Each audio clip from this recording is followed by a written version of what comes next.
Ladies and gentlemen, you are watching yet another episode of Lima Shenanigans of 1977. It's Wednesday, and you know what that means. It's time for the report from AEW Dynamite. And here's the man that has always been Dynamite, more Dynamite than J.J. Evans himself, Mr. Eric M. Lima. Thank you very much, Mr. Announcer, sir. Well, hello there, everyone. Welcome to yet another episode of Lima Shenanigans of 1977. How's it going, everyone? April the 25th, 2024, 1:08 p.m. That's right, ladies and gentlemen. I'm going to talk about what happened last night in AEW Dynamite. Ladies and gentlemen, you know, if anybody has not seen AEW Dynamite last night, do not watch this video. But whoever has can chime in, comment, and I got to tell you, the ending of Dynamite last night, you know, it's unbelievable. It's unbelievable what has happened, and I was shocked. Did not expect this to happen, but I'll tell you one thing: AEW, instead of all they do is try and take pot shots at the WWE. I'm kind of disappointed. And I feel bad for the talent there on AEW because they got great wrestling talent and all that. You're not giving them good storylines, except for the fact the talent. You're making the talent. Let's take pot shots at the company that helped us become superstars. It's like you're ungrateful. Seriously.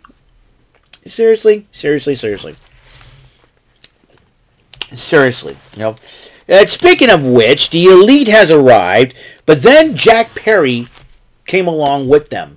Is Jack Perry with them? Is he signed back with AEW? We don't know what the story was. That's right, the new AEW World Tag Team Champions, the Young Bucks, Matthew Nicholas Jackson, a.k.a. Beavis and Butthead. Then they added the other stooge, Kazuchika Okada, which I'm kind of disappointed that he would go along with them. I mean, he's a great wrestler and all. He doesn't need the Young Bucks to put himself over. Come on, the guy has been, and he's also the AEW Continental Champion. And then there's Jack Perry. All I can say is he calls himself the scapegoat now, and Jack Perry's been, Jack Perry, what's his deal? What's going on? So, and then more friend drama come out with Trent Beretta. Orange Cassidy decided to come out to address this Trent Beretta situation. Trent Beretta attacks him and calls out Chuck Taylor and says, "What's it going to be?" And then and then Beretta tries to convince Chuck Taylor, listen, he's held you back. We had to do what he says and all that.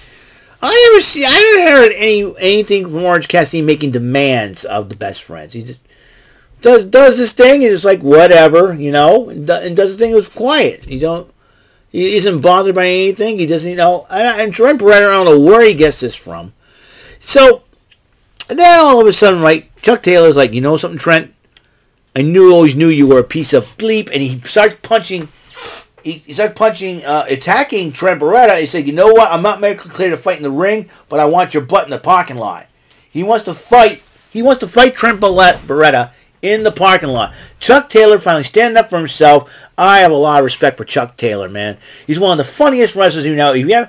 All you do is say Chuck Taylor wrestler. He's one of the funniest people when it comes to promos and being a heel. He's hilarious, but as a face, it's the first time being AEW kind of like he was quiet. It's like, where's the Chuck Taylor that I watched when he was in Shikara or in the Indies? Where's that Chuck Taylor, man?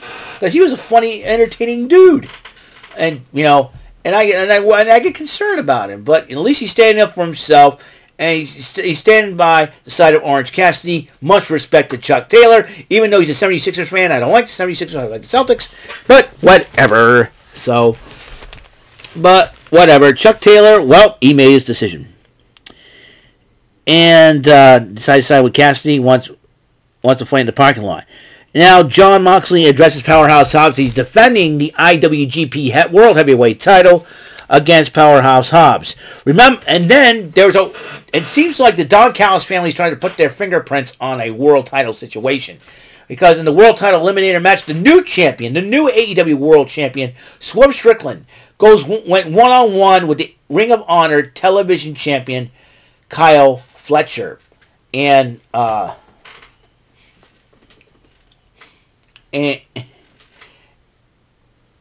And Don Callis is on commentary, and then all of a sudden Don Callis puts up the number 4, like play number 4. I think he wanted to go for a table, but Kyle Fletcher just changed his mind and said, no, I'm going to win this ring the honorable way.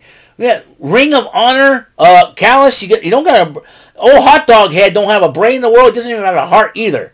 Because I think Don Callis is all about himself. That old hot dog head. Don Callis, what a goomba. What a goober. He looks like a goober. He's like a goomba. Like get the Mario Bros. To stomp him on his head or something like that. You goomba-headed clown. Anyways, but the decision by Kyle Fletcher and Strickland ended up winning the matchup. So no title shot for Fletcher. And then the remarkable Renee Paquette, remarkable, that should be her nickname. Renee Paquette interviewed Thunder Rosa, and Thunder Rosa addresses losing the title match to Toni Storm Sunday night. And then, but then Deonna Purrazzo interrupts her. These two girls were starting to push and shove, and they were both arguing. Referees and officials had to separate those two. It seems like those two having a feud down the road, a matchup down the road, that will be something.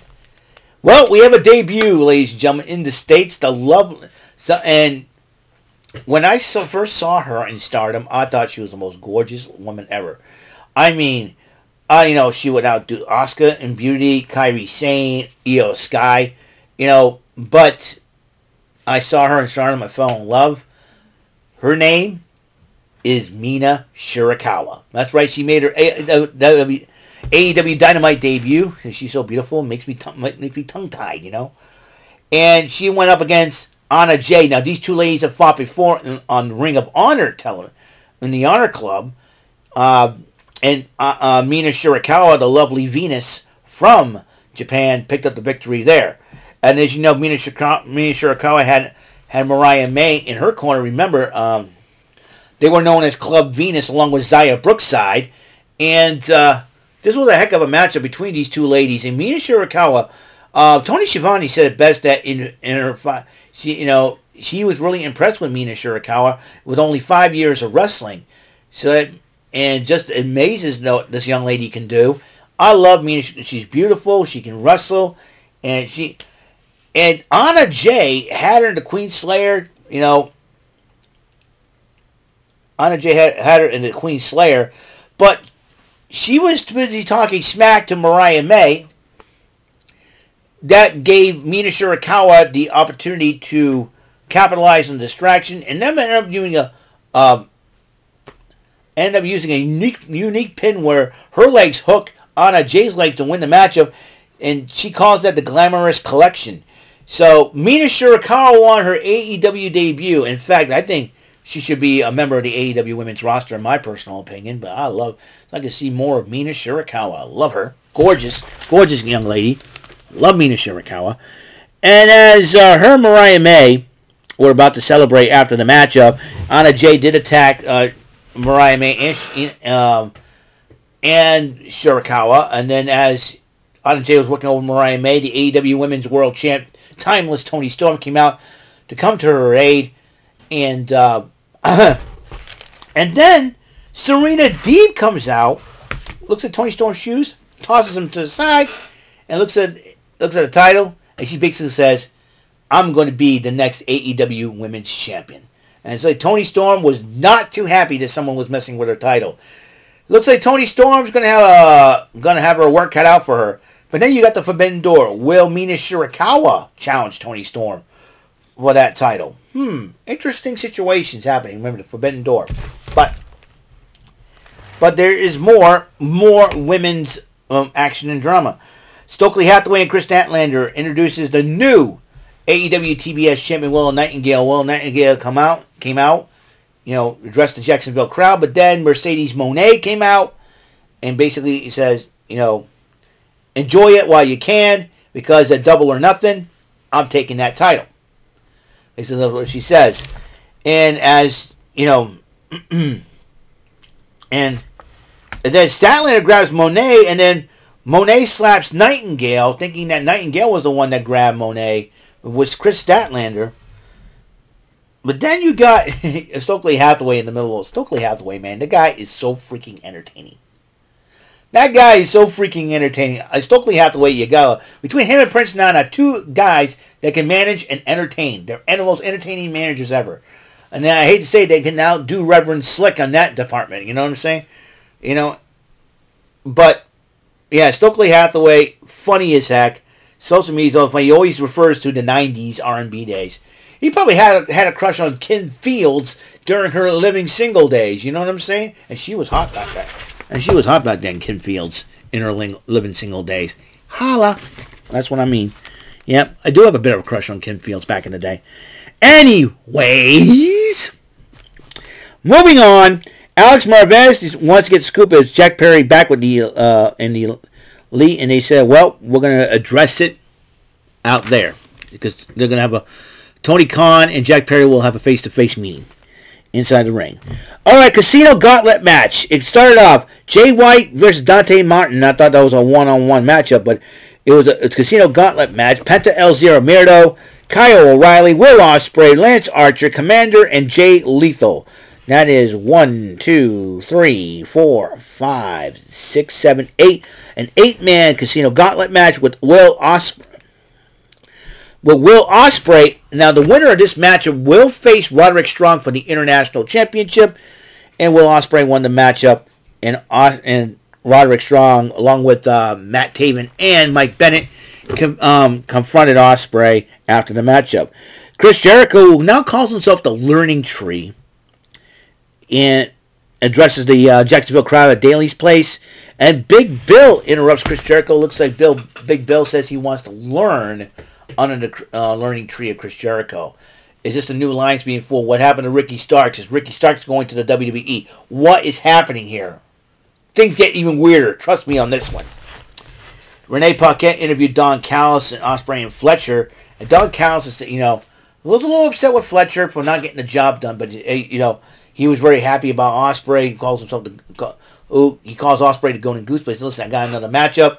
I got to attend with Powerhouse Hobbs. You sit tight and see how it's done.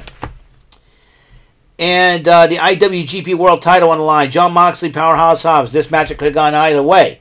But Moxley did retain the title. But then Konosuke Takeshita, the Alpha, came on out and points at Moxley. It seems like Jon Moxley wants Jon Moxley's title. But I think it was Shota Umino or somebody from New Japan was not very happy that Powerhouse Hobbs got a shot before he did or something like that. So it'll be very interesting to see how this plays out. Renee Paquette interviewed Katsuyori Shibata, who has challenged Chris Jericho to a matchup. And then Tony Schiavone, now here's where the fun begins. Okay? Tony Schiavone interviewed Jack Perry. Didn't want to talk, but introduces Jack Perry. Did not want to talk to Jack Perry. Jack Perry addressed the Jacksonville crowd, calls out Tony Khan. Tony Khan comes out, and then he says, I want to go work back with AEW. We'll shake hands. We'll hug it out. We're good. So Tony Khan says, you know what? Let's do it. So they shake hands. They gave a hug. And Jack Perry looks at the camera, starts smiling. I don't know what Jack Perry... And then after when Tony Khan's pointing at Jack Perry, saying, great to have you back, Jack Perry gut punches Tony Khan. What's he thinking? What in the world? Guys, jab back and he's punching the boss. Oh my goodness. I'm like, what the heck is going on? Then the Young Bucks and Okada came out. Young Bucks like, what are you doing? And all this good stuff, right? And Jack Perry's like hanging out his head in shame. Okada's trying to calm things down, right? They're helping up Tony Khan. And then Okada says, hey, it's okay. All of a sudden, Matthew Jackson flips Tony Khan upside down like, what are they doing? They come out and they did the Meltzer driver. I'm going, what is going on? They just attacked Tony Khan. He's their boss. What the heck is going on? And then referees and officials telling them to leave, get out, and all that. And, Aubrey Edwards and Bryce Remsburg, the most vocal of the referees, were upset. What are you thinking? What are you doing? Get out, and all that. And Aubrey's giving them the bad mouth, and they said, go check on Tony, go check on Tony. You get yours, we'll do it. We got you, And then And all the other, most of the AEW locker room came out. Commander, Alex Abrahantes, and all that. Hey, what's going on? The referee's trying to hold back and say, hey, calm down, and all that. And then Tony Khan's father, Shad, comes out. And I'm going, holy mackerel, this is big. When you had the father of Tony Khan, the man that gave Tony Khan the money to buy AEW, I say this is big. The Young Bucks have made a big mistake. And believe me, they call us the Elite and Jack Perry's with them now. Those four stooges, Mo, Larry, Curly, and Shemp, those four guys, and I'm sorry to do this to Kazuchika Okada, but it seems like you're going to get yourself mic checked in the middle of that ring. Because I know, I'm sure Tony Khan will round up four guys who've been willing to do anything for him to beat the Elite. I'll tell you something. And you know what the weird part is? Kenny Omega is coming back next week. What's he what's he thinking in this situation? They fired him from the Elite. So I'll tell you one thing right now. Kenny Omega, I don't know if he's physically able to fight. If he is, he better straighten this whole thing out. Because the fact of the matter is this. Only a matter of time. Because the Young Bucks, you let the inmates run the asylum, the Young Bucks are going to really, really do some damage. And I'll tell you one thing. And we need some damage control. And I don't mean Dakota Kai, Kairi Sane, Asuka, and Io Sky. No. We're talking about hopefully Kenny Omega can straighten this whole situation out. Now, if AEW wants to work with the WWE, Cody Rhodes can say, hey, I got some guys from WWE that's got my back and we're going to battle you, Elite. Who knows? Who knows what's going to happen? Crazier things have happened. It's professional wrestling, a new dawn, a new era. They say they want to change the world. I'll tell you one thing. The Young Bucks made a mistake, and they're going to end up paying for it down the road. So that is it. That's all the time I have with AEW Dynamite. Episode 1366 of the show. Next episode, gonna play some Press Your Luck, okay? So, until that next episode comes rolling around, Mr. Announcer, take us home. That is all for today's episode. This is your announcer speaking for Eric Lima Shenanigans of 1977.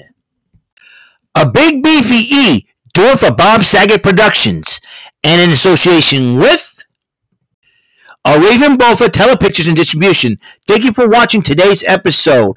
Tune in next time for another episode of Eric Lima Shenanigans of 1977. Goodbye for now.